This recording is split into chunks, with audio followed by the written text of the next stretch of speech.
Capítulo 4. En 1970 pasé por 6 meses al clandestinaje después de que el comandante Julio Buitrago muere en combate cuando es descubierto en una casa de seguridad de Managua junto con las compañeras Doris Tijerino y Gloria Campos. La seguridad lo detectó y posteriormente la Guardia montó alrededor de la casa un operativo militar sin precedentes en Nicaragua.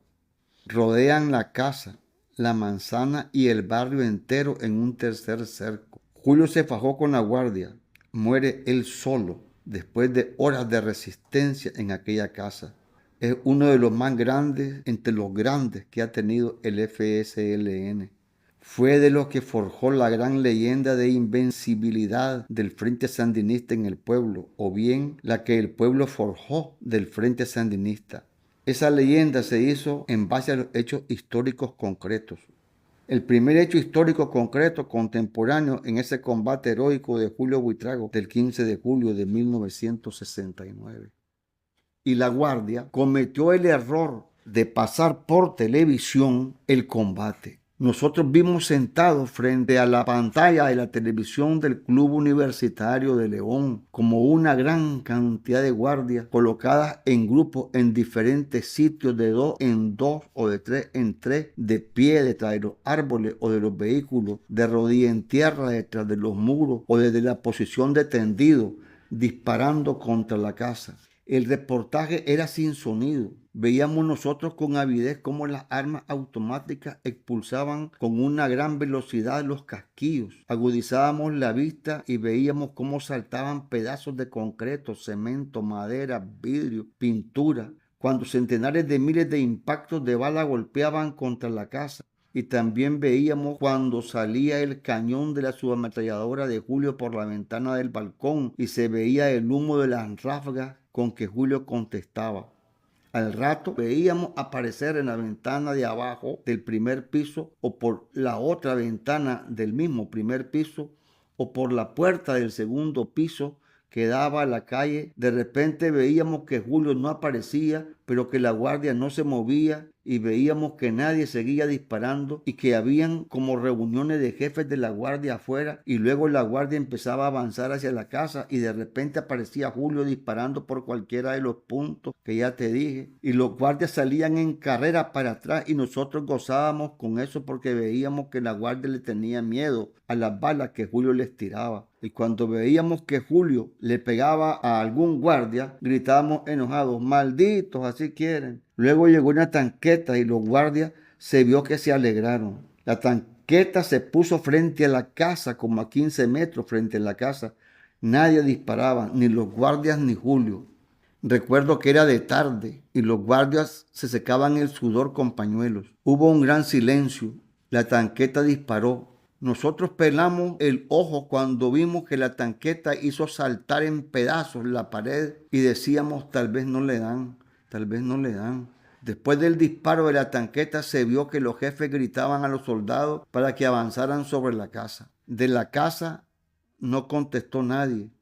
Y cuando los guardias estaban cerca, Julio volvió a disparar desde adentro y los guardias se volvieron a correr otra vez de nuevo para atrás. La tanqueta volvió a disparar y ocurrió lo mismo. Luego hubo un silencio prolongado y apareció una avioneta y entonces empezaron a disparar sobre la casa todos los guardias. La tanqueta insistentemente y el avión que casi rozaba la casa disparaba y entonces veíamos cómo iban reduciendo a escombros la casa en cuestión de segundos. Saltaban al mismo tiempo pedazos de hierro, de zinc, trozos de madera, pedazos grandes y pequeños de pared, vidrios regados por todos lados. Y no nos explicábamos cómo Julio estaba vivo, porque veíamos cómo la guardia se escondía a las balas que Julio disparaba. Pegaban cerca de los guardias y veíamos guardias heridos y de inmediato algo que nos conmocionó a todos. Vemos salir por la puerta central de la casa a Julio corriendo, disparando en ráfagas contra la guardia. Y segundos después, cómo Julio se empieza a doblar y disparando y doblándose más hasta caer al suelo. A nosotros nos daban ganas de llorar, pero al mismo tiempo sentíamos que teníamos una fuerza indestructible. Así cayó el padre de la resistencia urbana del Frente Sandinista. Por supuesto que todo el que en Nicaragua tenía televisión vio eso. Y lo vieron los que no tenían televisión también, porque Somoza cometió la estupidez de pasarlo varios días por televisión. Y los vecinos que no tenían televisión llegaban a las casas de los que tenían para verlo. El pueblo vio cómo los guardias temblaban nerviosos, sus gritos. Oyeron por los megáfonos pedirle a Julio que se rindiera. Las tanquetas, porque luego recuerdo que llegó otra. El avión y 2 helicópteros y luego Julio solito, él ahí. Después de la muerte de Julio, asume la primera responsabilidad de la organización Efraín Sánchez Sancho, que era un tipo que no tenía ni solvencia moral ni gran capacidad política. Por causa de él, me vio obligado a pasar 6 meses al clandestinaje por su falta en las medidas de seguridad. Siendo clandestino, fue detectado por un teniente al servicio de la Oficina de Seguridad de Somoza cuando se cruzaron en automóvil en la calle. La mujer del teniente que iba con él se fijó en la acompañante de Sánchez Sancho, que era vecina del teniente, y el teniente, al reparar en ella, descubrió a Sánchez Sancho reconociéndolo. En el carro también iban otros 2 compañeros. Al armarse la balacera, el teniente cae y su esposa identifica a la vecina que era María Esperanza Valle, la tita, quien tenía una estrecha amistad conmigo. La mujer del guardia, por los nervios, no se fijó bien en los otros 2 compañeros que iban en el carro y dio por cierto, producto de su imaginación, que yo era uno de los que iban en el carro. Eso me obligó al clandestinaje. Esto quiere decir que uno opera ya al margen de la ley, escondido de todo el mundo, de la guardia, de los orejas, de los neutrales, de los amigos de la familia. Te movías camuflado, vivís en casas de seguridad, andás armado y adquirís responsabilidades de otro tipo. Pero pasó que a mí me estaban requiriendo en el movimiento estudiantil por la experiencia que ya había acumulado. Realmente yo me desperdiciaba en la clandestinidad y los responsables decidieron que volviera a la legalidad, a León, a la universidad nuevamente. Yo era muy joven, débil físicamente, sin ninguna preparación militar, sin posibilidad de pasar algún curso de entrenamiento y me volvería una carga dentro del clandestinaje. Entonces, para devolverme a León, se acuerda hacer un truco, una visita al jefe de la Cruz Roja nicaragüense, con sede en Managua, pidiendo mejor trato para los reos políticos. En ese tiempo, Bayardo Arce, que era ya militante del Frente, trabajaba como redactor parlamentario del diario La Prensa. Estaba también William Ramírez, que era director del radioperiódico Extra, que se pasaba por Radio Mundial a las 6 de la mañana y a las 6 de la tarde, aprovechando pues que había una campaña de agitación en pro de la libertad de los reos políticos.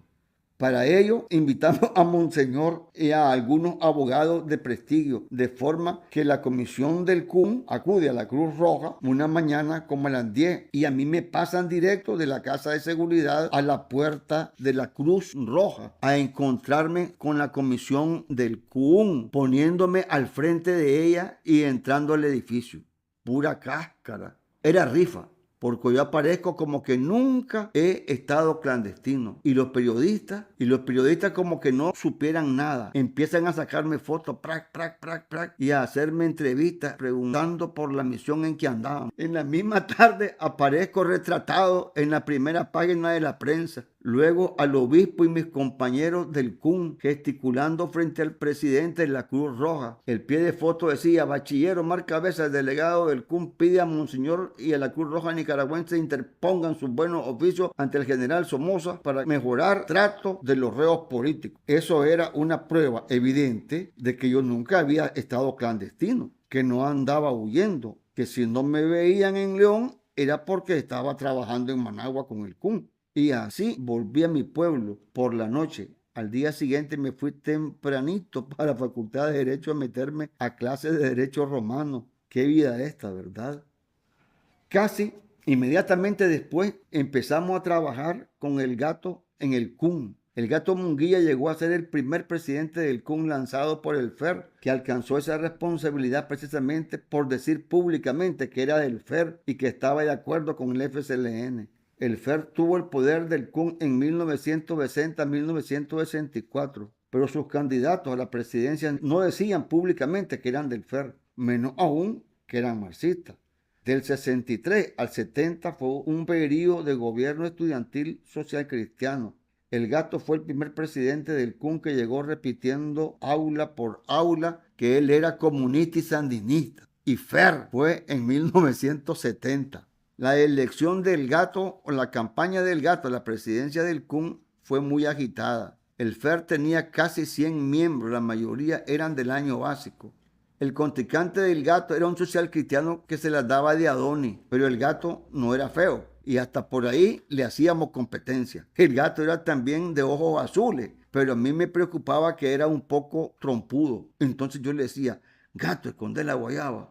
Y él se ponía a reír, enseñando los dos dientes de arriba que eran grandes y fuertes. No, ahora que me acuerdo, el Gato era de ojos verdes y el día de la elección se puso una camisa verde. De tanto verlo, de oírle hablar y andarlo aplaudiendo cada vez que hablaba con todas las presentaciones, hasta yo lo miraba ya más bonito que el contrincante. Y ganamos. Recuerdo que el escrutinio terminó por la madrugada. Saltamos, gritamos, lloramos, ofendimos a los perdedores y arrancamos los afiches que tenían pegados en la universidad. Levantamos en hombros al Gato.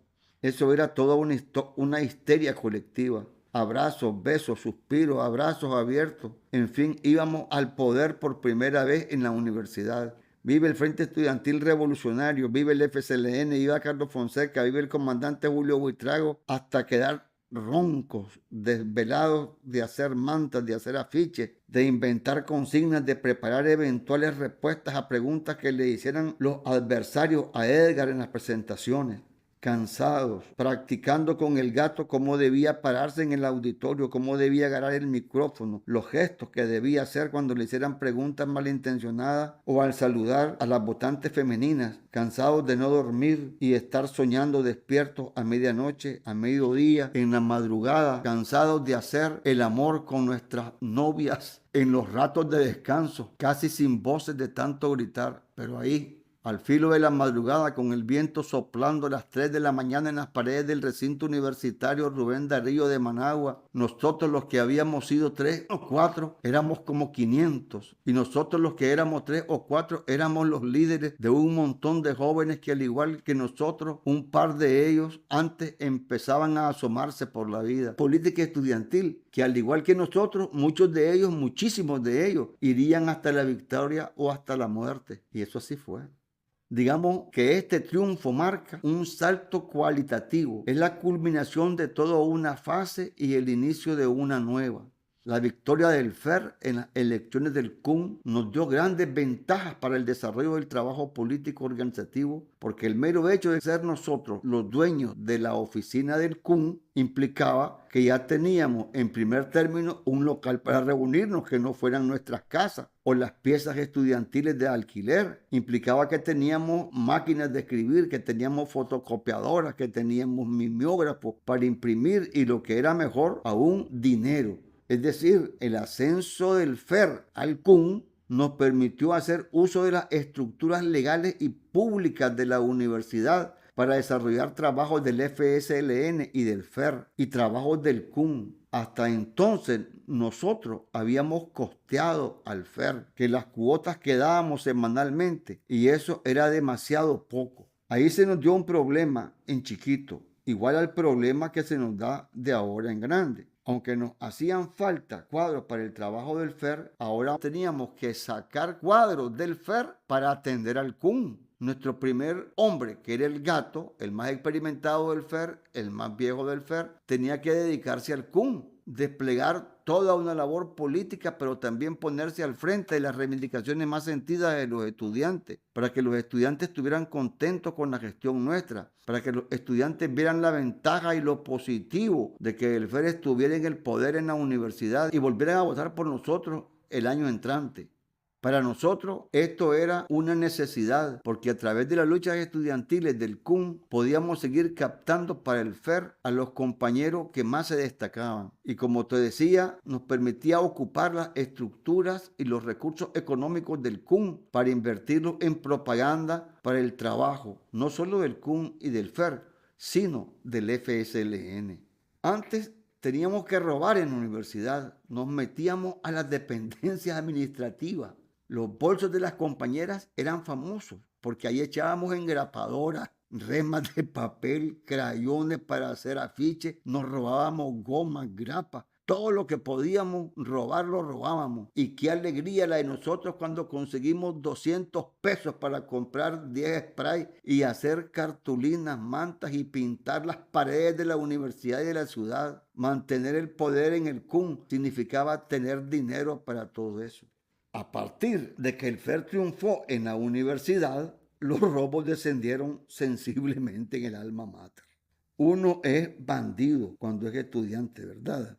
Y me estoy acordando que los bolsos de las compañeras no solo los ocupábamos para eso, sino que también para otra cosa, para robar en el supermercado. Y me acuerdo que también para algo más, que no sé si les vaya a gustar a algunos puritanos. Entre nosotros teníamos un sindicato de parejas y nos daba miedo que las compañeras salieran embarazadas. ¿Y cómo aguantarse uno durante el ciclo natural de la compañera? La salida era buscar anticonceptivos, pero como los anticonceptivos eran muy caros, entonces descubrimos que en una farmacia que quedaba de donde Prío, media cuadra abajo, era la farmacia Valladares. En el extremo derecho, en la primera gaveta, estaban los anticonceptivos. En ese ángulo del mostrador había un sitio donde colocaban revistas, Vanidades, Ecran, 7 días, selecciones de Reader's Digest y toda suerte de literatura calificada. Y dudarlo, a robar anticonceptivos, se ha dicho. El operativo era el siguiente. Llegábamos las 2 o las 3 parejas, pero nunca una sola.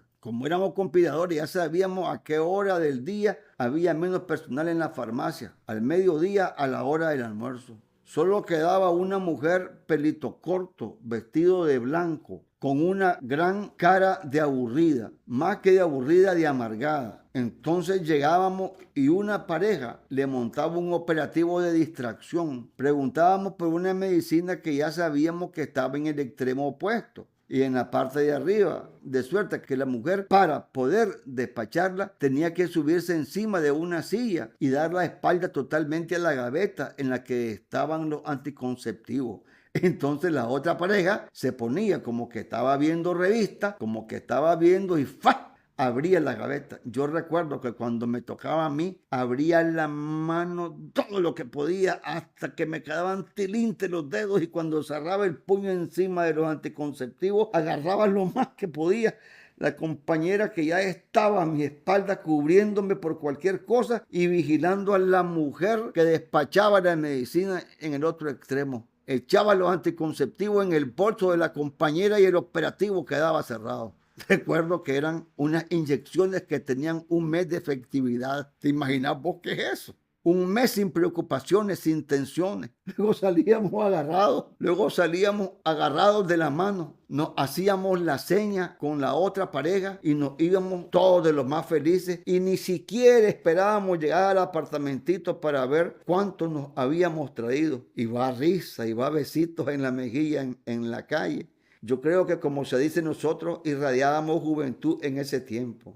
No sé por qué, pero ahora yo siento que los estudiantes ya no son los mismos. No son como antes, no son como éramos nosotros. Creo que le falta brillo. Brillo de las dos cosas le falta. ¿O es que me estoy poniendo viejo?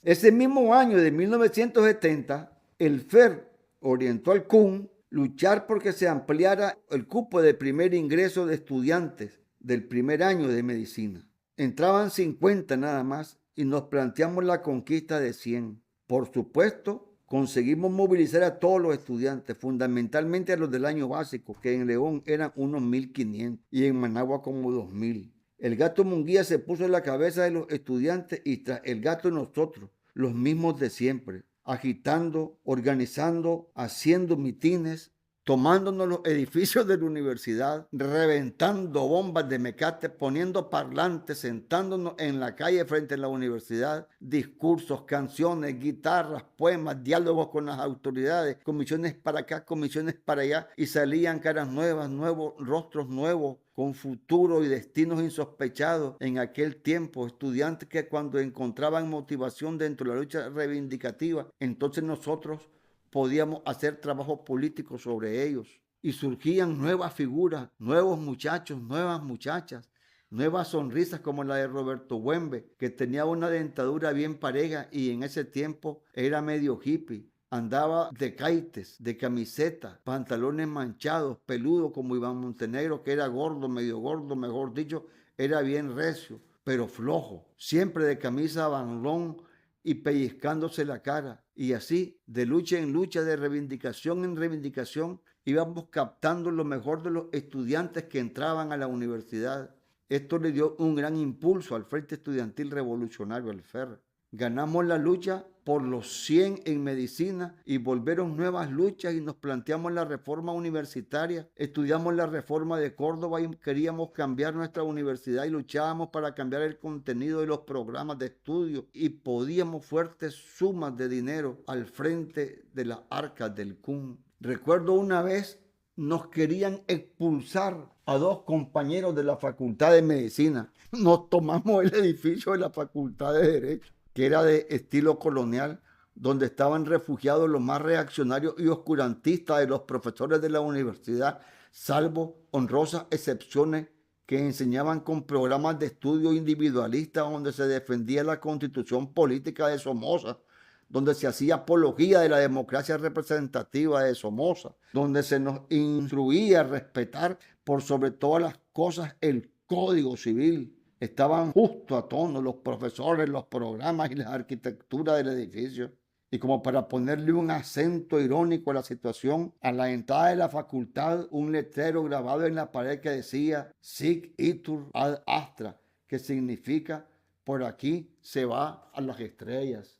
Una vez hicimos una manifestación frente a la casa del decano, que era progresista, pero simbolizaba la autoridad. Un profesor a quien yo quiero mucho como persona, muy cristiano occidental, y siempre nos decía que él estaba formado por una fe inquebrantable. Nosotros siempre estamos inventando algo distinto para incentivar a los estudiantes, para que no decayera el entusiasmo y la motivación moral, no solo para conseguir nuestros objetivos académicos, sino también los políticos. La cosa era inventar cualquier originalidad coyuntural. Los estudiantes en ese tiempo éramos muy inventores. Yo era el presidente de la Asociación de los Estudiantes de Derecho, la famosa AED de León. En ese tiempo fue que dispuse sacar la manifestación de la facultad hacia la casa del decano. En esa manifestación, cada quien llevaba una candela encendida. Y cuando íbamos por la calle, toda la gente al oír los gritos y las canciones se salía de sus casas y abría las puertas porque eran como las 10 de la noche y en León la gente se acuesta a las 9. Al oír los gritos, los hombres se salían en calzoncillo a la puerta, en chinelas de gancho, unos asustados, otros con rostros serios o desconcertados o divertidos. Los estudiantes en León éramos una atracción del pueblo, porque recordá que también hacíamos carnavales bufos, que a la gente le encantaban porque ridiculizábamos a Tacho Somoza y al gobierno, y aún cuando a veces habían motivos pornográficos en los carnavales y el pueblo de León es bien moralista y conservador, le encantaban las vulgaridades de los estudiantes. Yo creo que ellos sentían que nosotros hacíamos lo que ellos no podían hacer porque los criticaban los vecinos si se daban cuenta que hacían algo malo. O luego venían los chismes que ponían en entredicho el honor de cualquier cristiano del pueblo. Esa noche de la manifestación de las candelas, las mujeres se salían en fustán o camisón con un montón de trapos que parecían locas, despeinadas y sin pintura, y se asomaban por las puertas entreabiertas o sacaban los pescuezos por las ventanas, y más de alguna reconocía al novio o al hijo o bien a mí, y entonces se oían los comentarios dentro de las casas. Ve el jodión dónde anda. Dios mío, mi lindo. Mira lo que andan haciendo ahora. Ve por dónde les entró ahora. Qué hombrecito para joder ese. Como íbamos cantando y miraban las candelas de lejos, primero pensaban que era una procesión de alguna virgen o un santo antes de que pasáramos por sus casas. Y claro, como desde los aposentos no se distingue qué canción era, la gente se salía incierta a asomarse a ver. ¿Y qué va? Cuando miraban al incorregible del flaco Cabeza, que ya estaba colorado en el pueblo, al frente de la manifestación con una candela en la mano, caminando y gritando adelante de todos los muchachos. Unos nos veían con simpatía, pero otros nos miraban como vagos, como estudiantes, como que lo que queríamos era pasar sin estudiar, porque eso era lo que decían algunos profesores y algunas autoridades, que lo que nosotros queríamos era pasar sin estudiar. Pero nosotros queríamos otra cosa, Eran momentos duros aquellos. Y al fin llegamos a la casa del decano. Y cuando veo la casa que tenía el estilo de la facultad o se parecía en algo a la facultad, se me vienen a la mente una serie de ideas.